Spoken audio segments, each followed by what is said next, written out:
Welcome to Mission Evolution Radio Show with Gwilda Wiyaka, bringing together today's leading experts to uncover ever-deepening spiritual truths and the latest scientific developments in support of the evolution of humankind. For more information on Mission Evolution Radio with Gwilda Wiyaka, visit www.missionevolution.org. And now, here's the host of Mission Evolution, Miss Gwilda Wiyaka.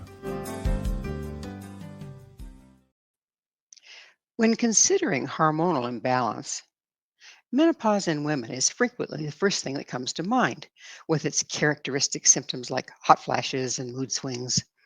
However, the question remains, what about men? Are they prone to their own set of hormonal imbalances? If so, what does it look like? And how can we address it? This episode is the second of three that delves into critical issue of hormonal imbalances in men, women, and children, exploring their symptoms and potential causes and effective remedies. Mission Evolution Radio TV show is coming to you around the world on the Voice of Canada Broadcast Network, www.vocbn.ca. Dr. Deb Matthews is with us now to shed light on the often missed hormonal issues that many men experience. America's happy hormonal doctor, Dr. Deb, is the best-selling author of Why Can't I Keep Up Anymore? A guide to regaining energy, focus, and peak physical and sexual performance for men over 40. And This Is Not Normal, a busy woman's guide to hormonal imbalances. Dr. Deb is an international speaker, educator, wife, and mom of 4 boys. She's been featured on national podcasts, radio, and over 100 TV appearances on NBC, ABC, CBS, PBS, and FOX. Her medical practice, Signature Wellness, is located in Charlotte, North Carolina.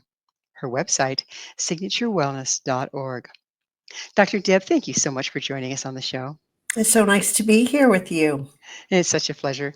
So, as a medical doctor, how did you decide to focus on hormones? Well, I started off with my own story, as many of us do. I was tired all the time. I was cold. Even here in the summer in North Carolina, I would take a sweater with me everywhere because when I would go into air-conditioned restaurants and in stores, I would just be freezing. And I didn't understand what was happening to me. I didn't understand why I was feeling this way. I was irritable and I found myself shrieking at my kids over the littlest things. And then I felt so guilty for being this terrible mom. And it was really my husband who bore the brunt of my Wicked Witch of the West impersonation. It was just really confusing because nothing in my medical training helped me understand what was going on with me. And it wasn't until I started learning about hormones that I started to understand what was going on. And really the way that I got my first introduction to this wasn't at medical school or at a medical lecture. I actually read a book that was written by Suzanne Summers. Remember the Thigh Master lady, right? The celebrity. But once I understood how the hormones were affecting me, it really allowed me to open my mind and realize that there was this whole other world of hormones out there that they hadn't taught me at medical school. And it's not woo-woo medicine. I mean, this is really based in science and research. And when I got my hormones back in balance, it allowed me to get my energy back, and my kids got their mom back. My husband got his wife back, and I got my life back. But it just didn't feel right to go back to writing prescriptions all day, every day.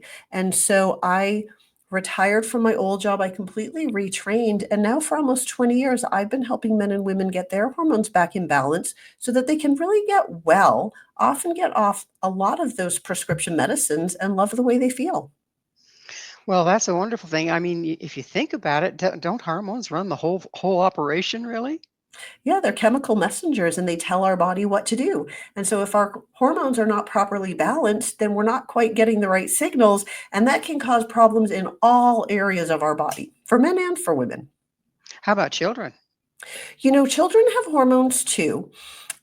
Their hormones are not as unless they have a disease, which children can have a disease, that's what endocrinologists help with. But for the most part, children's hormones, until they hit puberty, are relatively calm and well behaved. It's once we hit puberty that's when things start to sometimes go off the rails. So is it common for hormone imbalances to be missed when diagnosed? And if so, why? Yeah,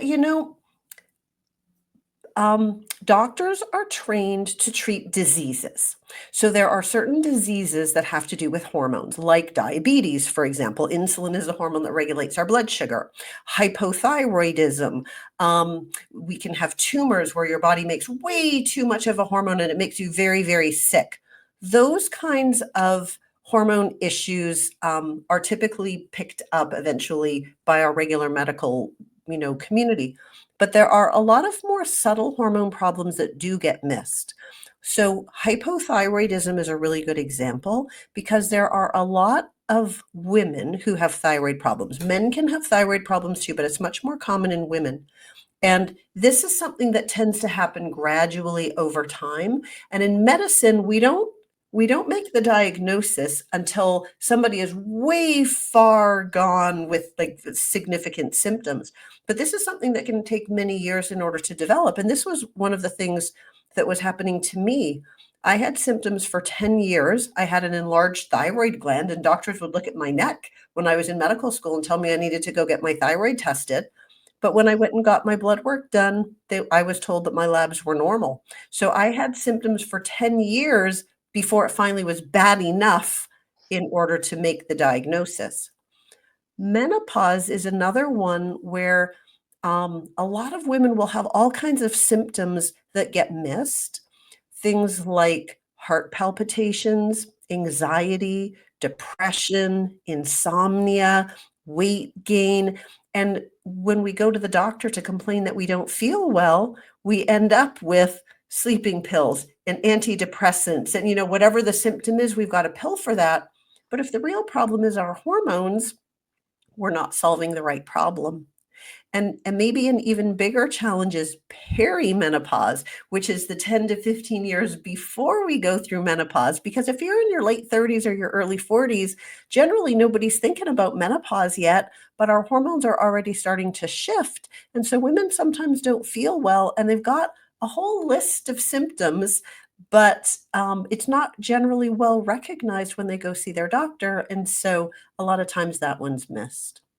So if you're one of these unfortunate few, whether male or female, that your hormones have gotten to go to an extreme imbalance before it's recognized, how long does it take to turn it around and how do they turn it around? Well, that's a really great question. Often it can turn around quite quickly. So sometimes, depending on what the problem is, there are lifestyle changes that we can make, nutritional supplements that we can use, things that we can do naturally to kind of get the hormones back into more of a level of where they should be. Sometimes we have to use hormone replacement therapy. And if we do end up using hormone replacement therapy, for the most part, people can feel better fairly quickly, like within, a few weeks generally. And sometimes it can take a little bit longer to get things really balanced out. But so it just depends whether we're able to fix things naturally or whether we need to turn to hormone replacement therapy. So what exactly, this is might seem like a silly question, but it's what are hormones? Yeah. So hormones are chemical messengers. So they are little molecules in our body. They're generally proteins that float through our bloodstream. They're made in glands. So our thyroid gland, for example, they're made in different glands in our body, and they float through our bloodstream to all throughout the body, and then they give instructions. So if we take thyroid as an example, thyroid hormones made in your thyroid gland float through your bloodstream, tell your body to generate more heat, create more energy, have your heart beat faster. So more thyroid hormone means faster heart rate, faster metabolic rate, more energy is generated. Lower thyroid levels mean less lower heart rate, less energy made. And so our body is constantly adjusting the level of our thyroid hormone in order to keep things stable. Insulin is another example. It helps to regulate our blood sugar. So more insulin tells our cells to take sugar from the bloodstream and store it inside the cells so our blood sugar level can come down. So as the insulin level goes up, our blood sugar level goes down, and vice versa. That makes sense. So, why are women's hormones so much more um, complex and tend to be hormone imbalances tend to show up more in women than men? Well, for women, we have more circadian rhythms with our hormones. So for women on a monthly basis, our female hormones change, going with our menstrual cycle. And estrogen is going up and down over the month. Progesterone is another one that goes up and down over the month. Even testosterone for women goes up and down a little bit over the month. For men, their hormones are more even. So they don't have these monthly cycles where things are going around and around. So for men, they can have hormone deficiencies, especially testosterone, but it would be something that happens very gradually over time, and it's maybe a little bit less noticeable. But for women, because our hormones are fluctuating like 1 week from the next, our moods can change, our energy levels can change, our emotions can change. And so it's not so easy to just say that, for example, estrogen is low or something is high when they're constantly going up and down. And so before menopause, that's one of the things that makes things really challenging. After menopause, when the hormones are just low, honestly, it can be easier because we don't have all those monthly up and downs anymore that we have to deal with. So it can be easier for us to get things straightened out. So, what are the symptoms indicating a man may be suffering from a hormonal imbalance? The symptoms that men have and the symptoms that women have are often very similar. But for men, it can be mood changes. It can be feeling just more depressed, just kind of more flat, unmotivated, maybe just not really feeling as much like doing the things that they used to really enjoy, whether that's playing a sport or going out with their friends. They just don't really care that much about it anymore. It can be more anxiety, worrying about things, stressing over little things that maybe wouldn't have bothered them anymore. It can impact confidence so that they, don't feel as good about themselves. It can impact motivation, competitive drive. So it really can have an impact on how they feel on the inside. Testosterone can have an important role on men's brains. So energy, quality of sleep, focus, and concentration can all suffer. Can have an important role on the physical body. So testosterone helps to maintain muscles. And if testosterone levels go down, muscle mass can go down, men can gain more body fat, and even the distribution of body fat can sort of change. So there's all kinds of different ways. And another important one is sexual function. So that can take a toll too if testosterone levels are down. Well, it's time for us to take a station break. Dr. Deb and I will return very shortly, so don't go away. This is Mission Evolution, www.missionevolution.org.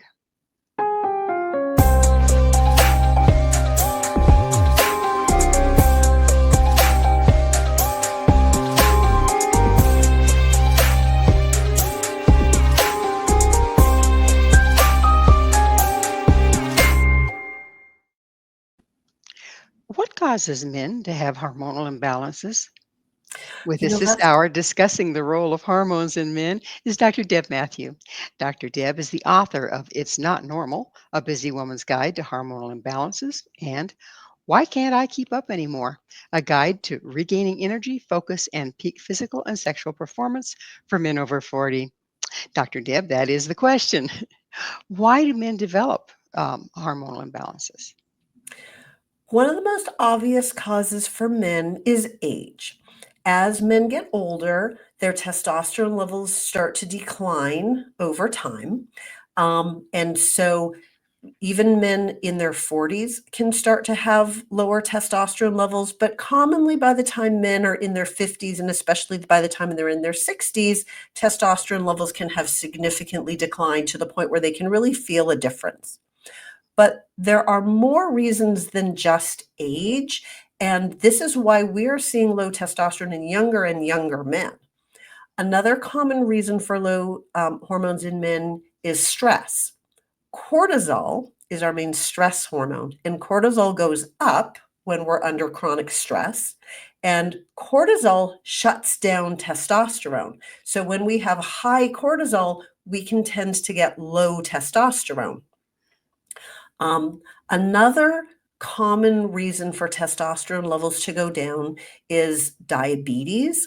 When men have diabetes, their insulin is a problem, and that can cause testosterone levels to go down. So for men who have diabetes, they have a greater chance of having low testosterone, and vice versa. So when men have low testosterone from maybe another reason, that can make it more likely that they develop diabetes. And even if it's not full-blown diabetes, even if it's just pre-diabetes, already that can start to impact testosterone levels. So there's a relationship between insulin and testosterone. What happens if you adjust the testosterone? What then happens to the insulin? If we adjust the testosterone, that can improve diabetes so that actually people can have better blood sugar control, possibly even maybe need less blood sugar medication.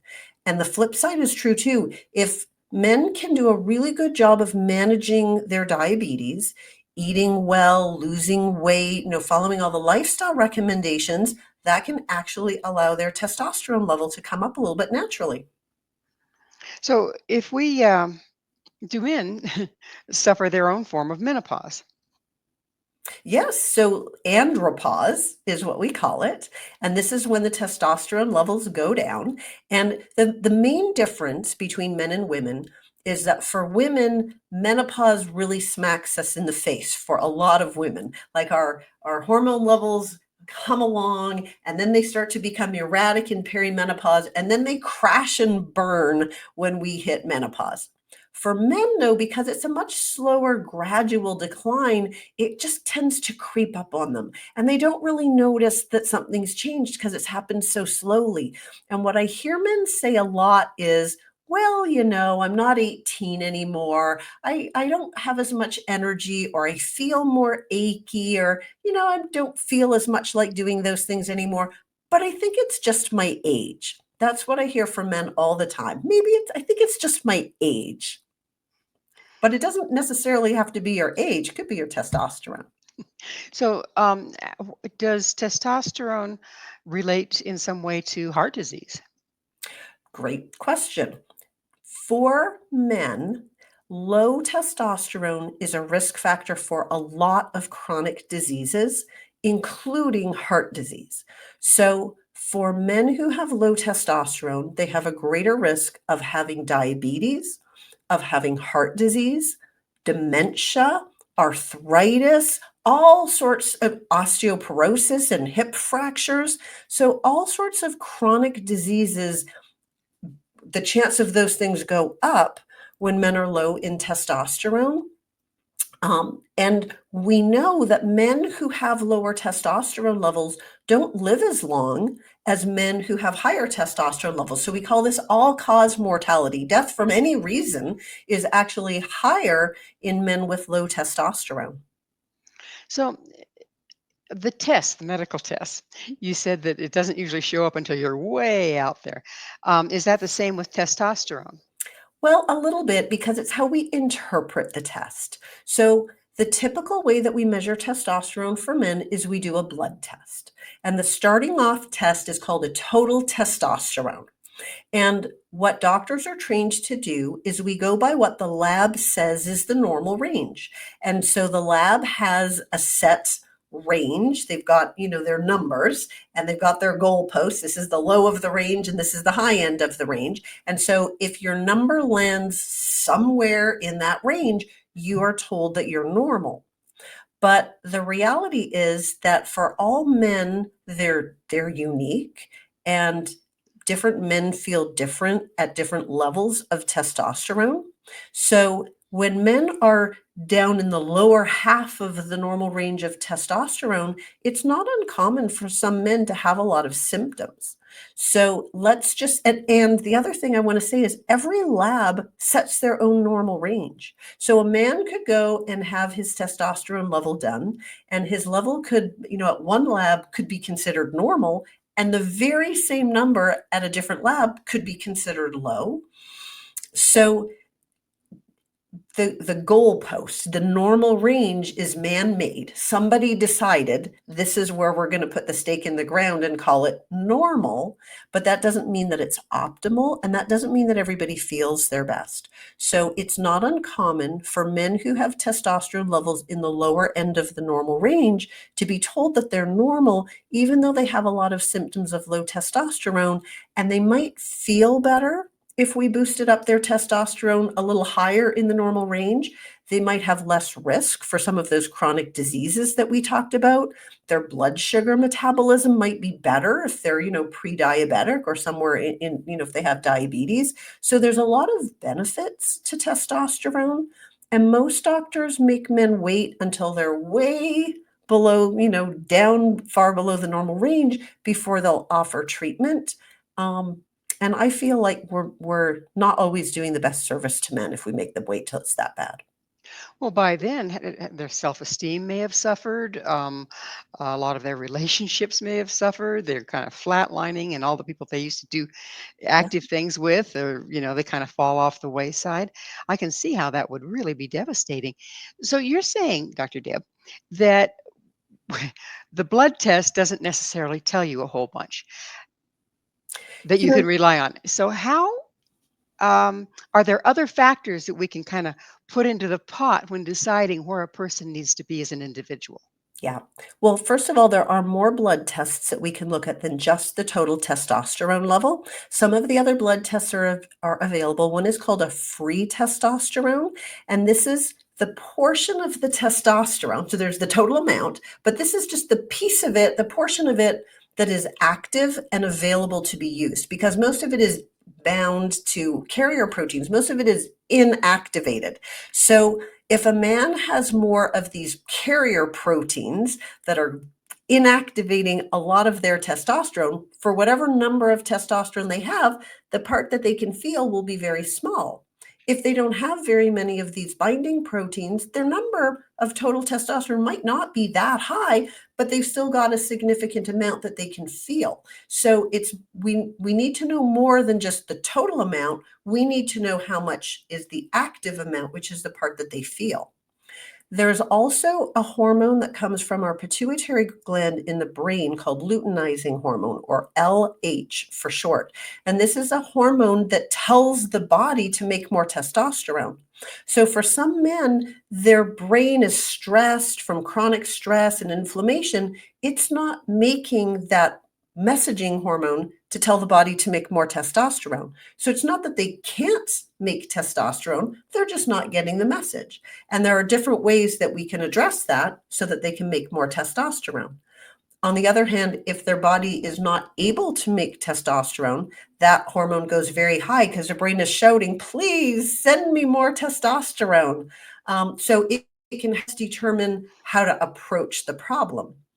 And then another hormone that's really helpful for us to know about is estrogen, because men have estrogen too, and it is made out of testosterone. So if a man is making a certain amount of testosterone, but too much of it is being made over into estrogen, then their estrogen goes up and their testosterone goes down. And that doesn't feel good if you're a man. And if we give you more and more testosterone, like if we give you testosterone replacement therapy, for example, and then you just go make it into more and more estrogen, the estrogen can block some of the testosterone effects and cause some side effects, and then men don't feel as good as they could. So having a broader look at what's going on with testosterone is one of the ways for us to better understand what's going on, why is the testosterone level where it is, and what are the different options that we're going to have to make it better. But one more thing that I think is important is taking a history. We can tell from the symptoms when we suspect testosterone is low.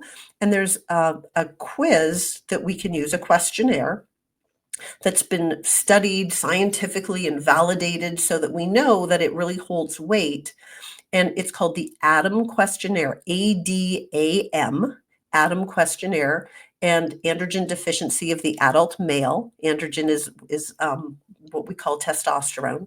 And people can actually go online and find this ADAM questionnaire. And if you take the questionnaire and at the bottom, it'll tell you if you said yes to certain questions, then that is an indication that you most likely have low testosterone. And that would be a good time to go and get checked out and see your doctor and have it evaluated further. But do most doctors, your major care provider in the United States, um, do most doctors go through all those steps and look at all those tests? They don't look at all of those tests commonly, but more and more doctors are okay with checking a man's testosterone level. So if somebody is wondering for themselves if they think their testosterone might not be so great, generally, if they go into their doctor to ask, at least they can get a total testosterone level typically done. And it's interesting in my experience, if I have a man, coming in to talk to me for whatever the reason they've come into the office that day, and we start talking about, possibly testosterone issues, what I find is if I say to them, do you think that your testosterone level might be low? Sometimes they'll say, I don't know, I think it's probably okay. And sometimes they say, yeah, I really think it's probably not that good. And they're usually right. Like men can tell, that you don't know for sure necessarily without having a blood test to find out for sure. But generally men are pretty good at predicting when they think their testosterone level is pretty good and when their testosterone level is not as good as it should be. Well, it's a sensitive subject. Are some men embarrassed to admit that they think it might be low? Yeah, absolutely. I think generally men don't really love going into the doctor at the best of times. And you don't always want to go in and admit that you think that maybe you're having a problem like this. But I feel like it's really important for us to let men know that this is just a medical problem, just like diabetes or high cholesterol or any other medical problem. It's really, really common. And this is something that we can treat. And it can have a really tremendous impact on how they feel today and on their risk for chronic disease in the future. So it really is worth something to talk about. And it's not something that we need to feel embarrassed about. Doctors are used to talking about this kind of thing. Well, I'm sorry to interrupt. It's time for us to take another station break. Dr. Deb and I will be right back to continue our discussion. So stay right there. This is Mission Evolution, missionevolution.org.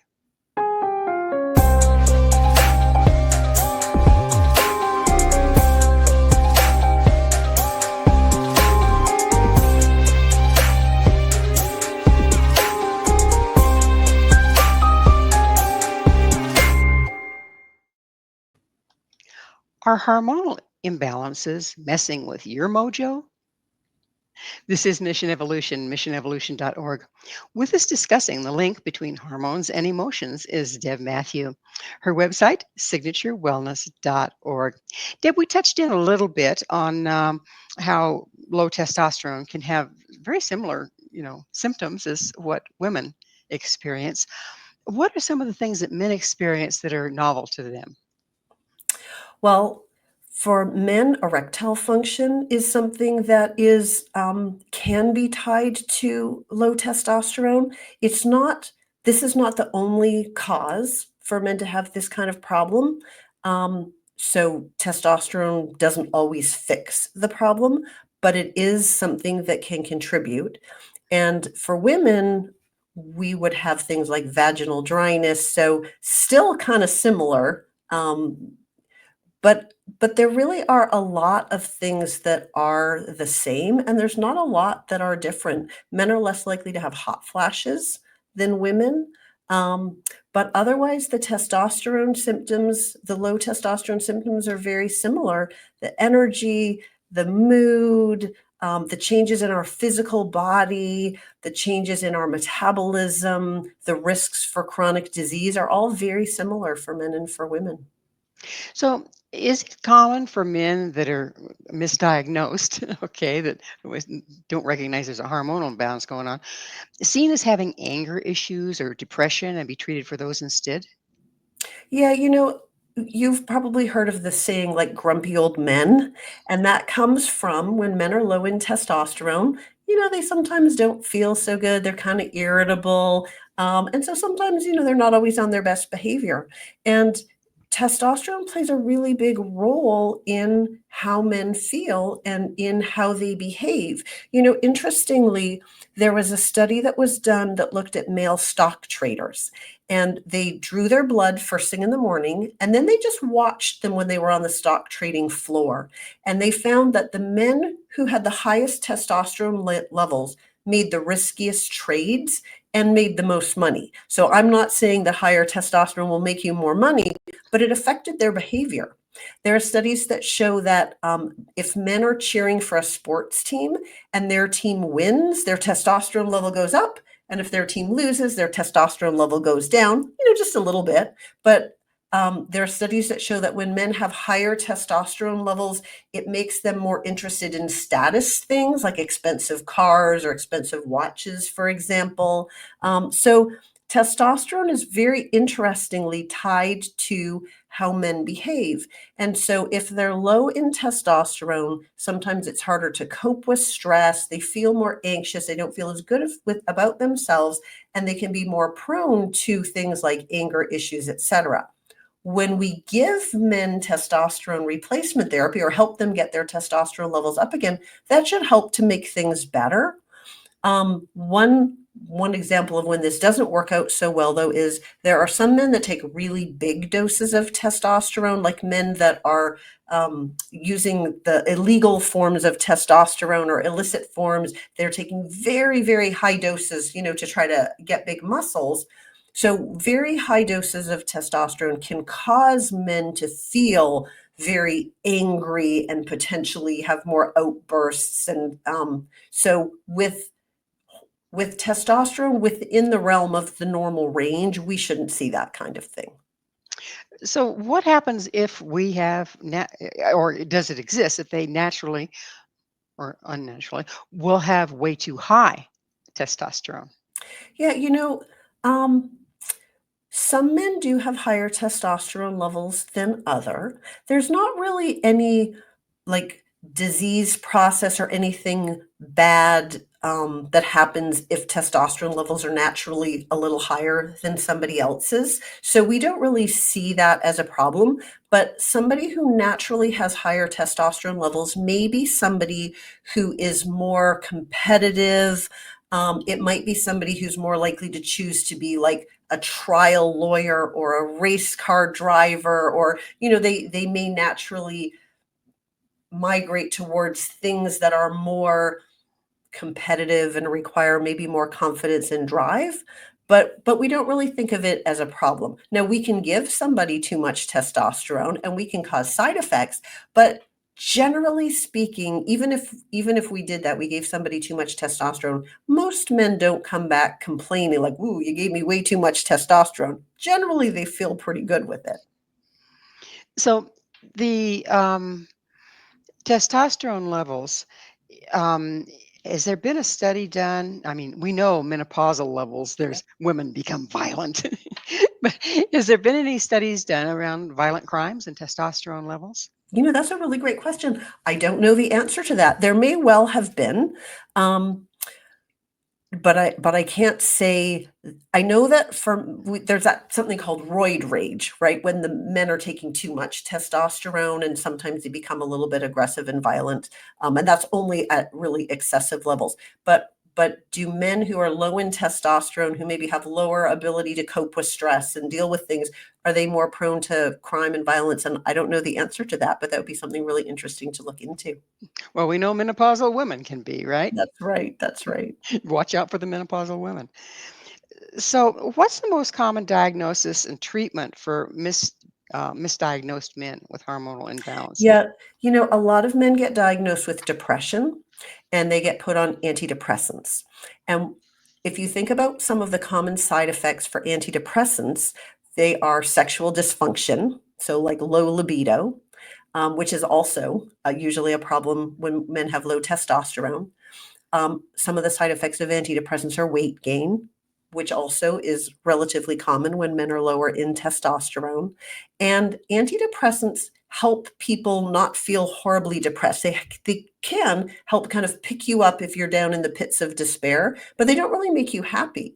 So if we take a man who the real problem is low testosterone, and he already has some sexual dysfunction, he already, is gaining some weight and he's not feeling that good, and we give him an antidepressant that makes him have less libido and gain more weight, those things are more depressing. So often they don't really get the results that they were looking for because it's treating the wrong thing.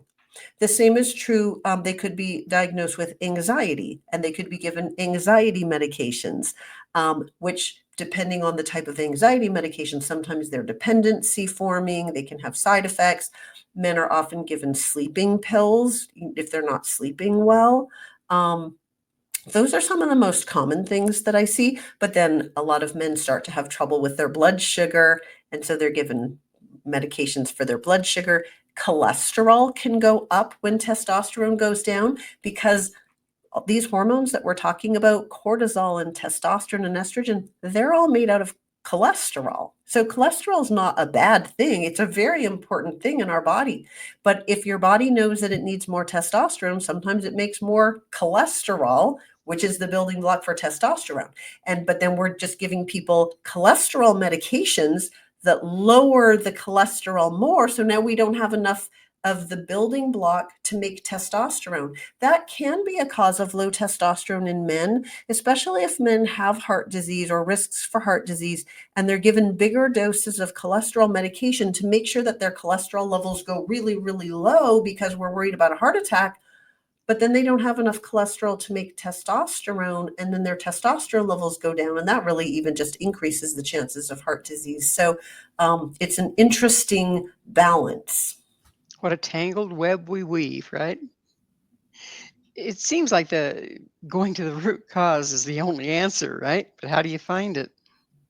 Do men often doubt their sanity while suffering with hormonal mood swings? I guess I can't speak for all men. I don't typically have men coming in saying that. What they tend to come in and say is, I feel I feel older than I think I should. And I feel like, you know, that aging is really catching up to me. They often feel depressed or anxious. It doesn't fit the circumstances. Like there's nothing really that they should feel sad or anxious about right now. But when you feel that way, your brain starts to search for, what should I be worried about or what should I be upset about? And we can always find something that we can, fuss over. Um, but but I do think that there are probably a lot of men who don't feel good and they don't understand and they have no idea that it has to do with their hormones. And so if you have no idea that it has to do with your hormones, what are you left with? Like you end up thinking, it's me, maybe I'm not a good person, maybe I'm just lazy, it's like a character defect, it's a character flaw. Instead of realizing I didn't used to be this way. And if we can get their hormones back in balance, they can just go back to feeling like themselves again. There's a lot of bad press on replacing hormones, it's particularly testosterone, where it says it can cause heart attack. What's your stance on that one? It's very complicated. There were some studies that came out, I don't know, must be almost 15 years ago now, at least 10 years ago, that started this idea that testosterone replacement therapy could be harmful to men. So where it really started is back in the day, we know that men have more testosterone than women, and men have higher risks for heart disease. So what we thought was testosterone was what was causing heart disease. Now we know that that's incorrect. It's estrogen that's protecting women from heart disease. So it's not that it was the testosterone causing harm, it's the estrogen in women causing protection. But then studies came out more recently that started to say, maybe this testosterone is causing some heart disease in men. And the studies themselves were very flawed. Like some of the studies actually included a bunch of women in them when it was only supposed to have included men, Or they just looked at men who were given a prescription for testosterone, and then they watched whether they had a heart attack. But in the studies, they didn't even know, did the men ever pick up the testosterone? Did they take it? How long did they take it? What did it do to their testosterone level? So there was all kinds of things that were unknowns, which means that the studies weren't really strong studies. They weren't, they had a lot of flaws, which makes us really wonder whether the data is accurate or not. So what we do know is that men with low testosterone have a lot of risks for heart disease and diabetes and osteoporosis and dementia and arthritis and all kinds of things, and that normalizing testosterone levels can improve diabetes and mood. And even if all that it did was improve mood, that can help men to get back to exercise and be more motivated to eat well, and just do the things that they can do in order to take care of themselves. So it's still somewhat controversial. We're still careful. If a man has heart disease, he's already had a heart attack, we already know we're very careful with what we do with testosterone. But for men who don't have a history of heart disease, and we don't want them to have a history of heart disease, testosterone can be really, really important. So again, it's treat it with kid gloves if you already have a history. Yeah, exactly. It makes sense. So is it common for men to find their own imbalance and call it? Yeah, I think men are learning. Like you said, there's lots of things out there about low T for men. So men are starting to learn more about it, and I think they're starting to ask questions. More and more doctors are learning about it and becoming more comfortable. So more and more doctors are starting to at least do the basic testosterone test. They may not call it low until it's quite low, but at least Well, it's starting to be looked for.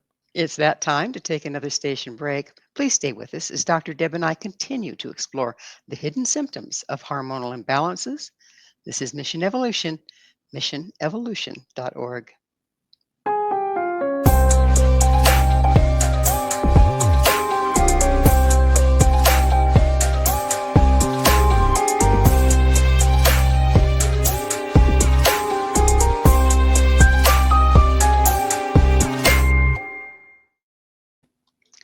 So, your hormones are letting you down. How do you fix it? This is Mission Evolution, missionevolution.org. We're continuing our discussion with Dr. Deb Matthew. Her website, signaturewellness.org. So let's talk about how we can treat low testosterone. What are our options? There's hormone replacements, obviously, but are there other things that a person can do? So the first thing that we want to start with is lifestyle habits. We want to make sure that men are eating a healthy diet so that they are getting the nutrients, the building blocks that we need to be able to make hormones. So important parts of a healthy diet for men are making sure that they're getting enough healthy fats. For so many years, we told everybody you had to be on a low-fat diet, but that's actually not true, and it's not good for your hormones. It just has to be the healthy fats. So extra virgin olive oil, nuts and seeds, wild caught fish. These all contain the kinds of healthy fats that our body needs, men and women, to make our hormones.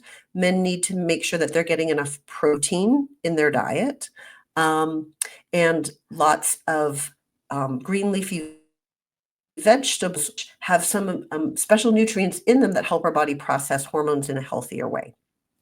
That we want to not be eating too much of the foods that make things worse. So sugar drives inflammation and it causes hormone problems. So too much sugar, too much of the processed carbohydrates, processed foods will actually drive testosterone levels down. Too much alcohol. Alcohol is a factor in causing low testosterone in men when it's in excess. So minimizing those and getting enough of the good nutrients. Another important thing for men is lifting weights. So exercise of any kind is going to be good, but specifically lifting heavy weights, depending on how old you are, you don't want to injure yourself, but lifting heavier weights sets off a reaction in your body that can actually help boost testosterone levels. Reducing stress is really, really important because we said cortisol, which is the main stress hormone, actually reduces testosterone levels. So things like going for a walk, trying some meditation or some breathing exercises, um, gratitude, just thinking about 3 things that you're grateful for. All of these things actually change the chemicals in your body, and they can reduce cortisol, and over time, that can help to allow testosterone to improve.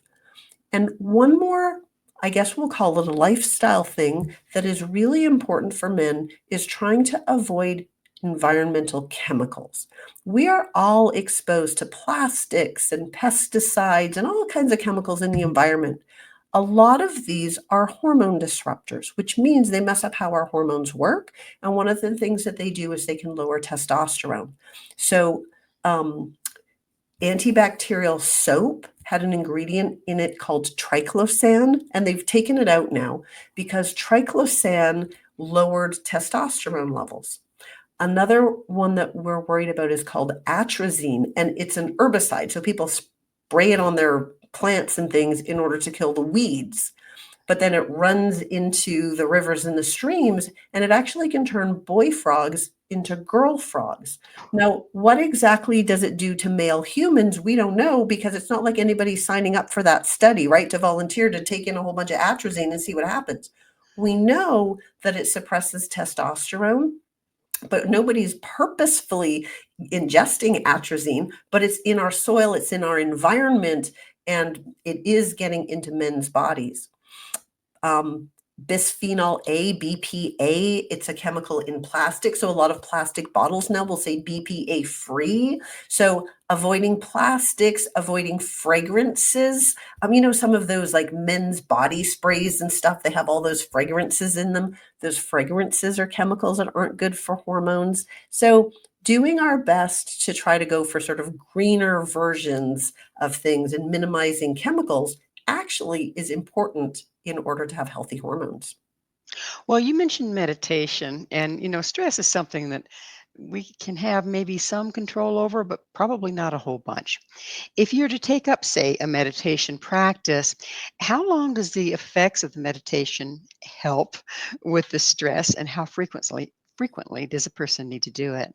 Yeah, the more you do, the better. So the more frequently and the longer the sessions. But if somebody is not a meditator, if this isn't really something that they're familiar with, starting small is good. Just like you wouldn't, if you wanted to start jogging, you're not going to start by jogging, 3 kilometers or 5 miles or something. You're just going to start by jogging to the end of the street. So even starting with just a few minutes can still make a difference.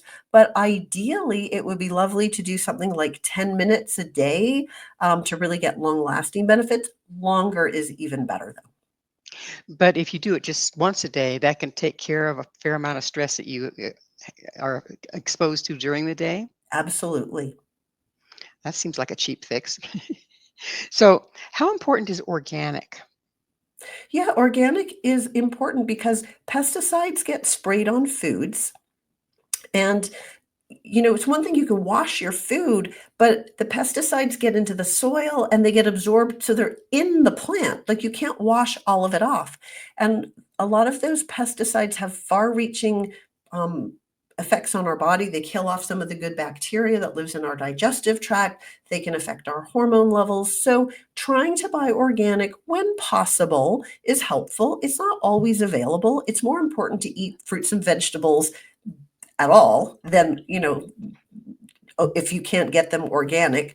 But it's actually the most important, if it's available, to look for animal products that are organic. So, like beef and eggs and chicken are even more important because the chemicals actually get concentrated as we go up the food chain. So something may have been sprayed on the plant, but then the cow eats a whole lot of that grass, and so the chemicals can get concentrated in the animal.